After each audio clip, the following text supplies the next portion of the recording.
I'm Nicole Lappin, the only financial expert you don't need a dictionary to understand. It's time for some money rehab.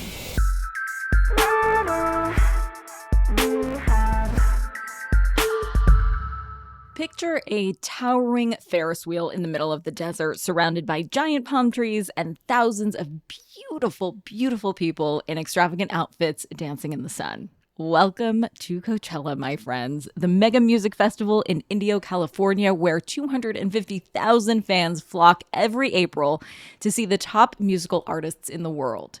Coachella spans not one, but 2 weekends every year, and its lineup boasts some of the biggest names in music. Beyonce, Prince, Harry Styles, Kendrick Lamar, and Billie Eilish have all graced the stages of Coachella. Tupac even rose from the dead to perform at Coachella in 2012. Okay, so maybe it was just a super realistic hologram, but legendary and over the top nonetheless. Classic Coachella behavior. And not only is it tax season and financial literacy month, it is also Coachella season. This year, the festival starts on April 14th and has Bad Bunny, Blackpink, and Frank Ocean headlining the festival, along with over 150 other A-listers and up-and-coming artists. It all sounds almost too good to be true. There must be a catch, Lappin. Well, yes, there is. The price tag. So what would a glorious glitter-covered Coachella experience cost you? Let's break it down. For attendees, festival passes range from $550 to $1,100 per weekend. Then you've got to rest your head somewhere, right? Well, you can't sleep easy at those prices. The average nightly rate for an Airbnb in Indio is $1,400. That's right, just for one night. Then you've got your travel expenses, with flights, shuttles, and Ubers or Lyfts tacking on hundreds of dollars to get you to and from the glamorous Palm Springs airport and back and forth between your lodgings and the festival grounds in Indio. Oh, and you're hungry? How about a $17 corn dog after 30 minutes of waiting in line? And that is not an odd hypothetical. That is a real-life experience from our EP and Chief Corn Dog Officer, Morgan Lavoie. Altogether, depending on where you're flying from, where you stay, and how many nights you attend, you're looking at over $2,100 out the window to get the coveted Coachella experience. But it is a pretty good deal if you're performing. Performers are paid anywhere from tens of thousands of dollars to millions of dollars. The Weeknd is currently the highest paid artist to ever play Coachella, taking home $8.5 million for his headlining act. That must have been a hell of a weekend for The Weeknd.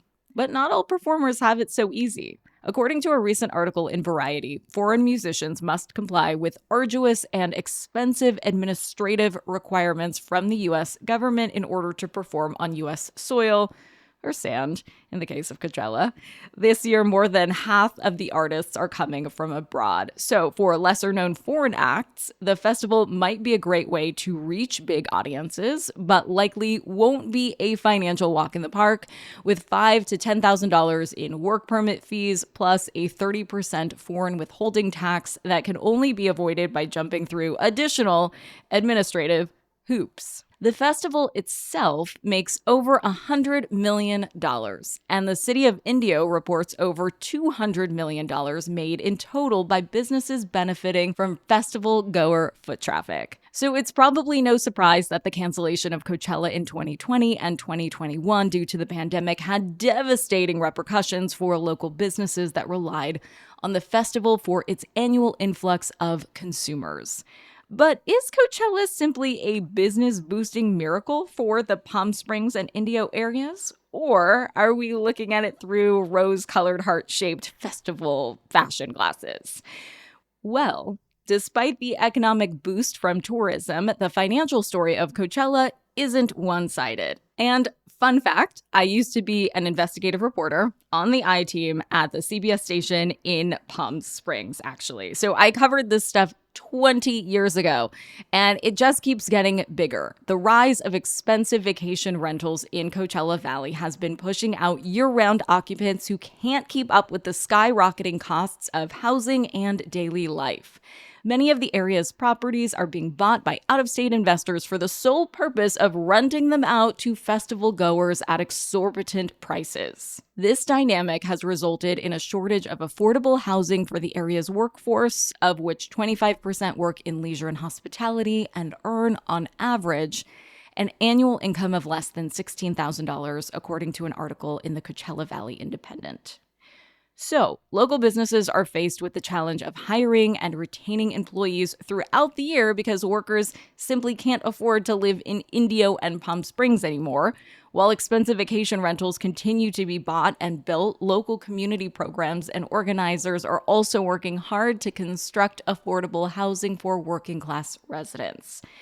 But is Coachella worth it? It obviously depends on who you ask. If you're going with a group of close friends who you know and love to travel with and hang well with, and 5 of your favorite bands of all time are performing, and you can truly afford the crazy costs without a question, then you might end up having the time of your life at Coachella. And if spending hundreds or very possibly thousands of dollars to wait in line to take your picture in front of a fabulous Ferris wheel sounds like an idea of a very good time, then by all means, Go-chella. If you're not sure whether it's the smartest financial decision for you right now, then it's probably definitely not. For today's tip you can take straight to the bank. If you decide to brave the desert heat and wallet whiplash of Coachella, BYOF, bring your own food. It might not sound very chic, but it will save you up to $100 a day. Plus, you won't have to waste precious dancing time on the cumulative hours you'd spend waiting in line for $11 slices of pizza. Money Rehab is a production of Money News Network. I'm your host, Nicole Lappin. Money Rehab's executive producer is Morgan Lavoie. Our researcher is Emily Holmes. Do you need some money rehab? And let's be honest, we all do. So email us your money questions, moneyrehab@moneynewsnetwork.com, to potentially have your questions answered on the show or even have a one-on-one intervention with me. And follow us on Instagram @moneynews and TikTok @moneynewsnetwork for exclusive video content. And lastly, thank you. No, seriously, thank you. Thank you for listening and for investing in yourself, which is the most important investment you can make.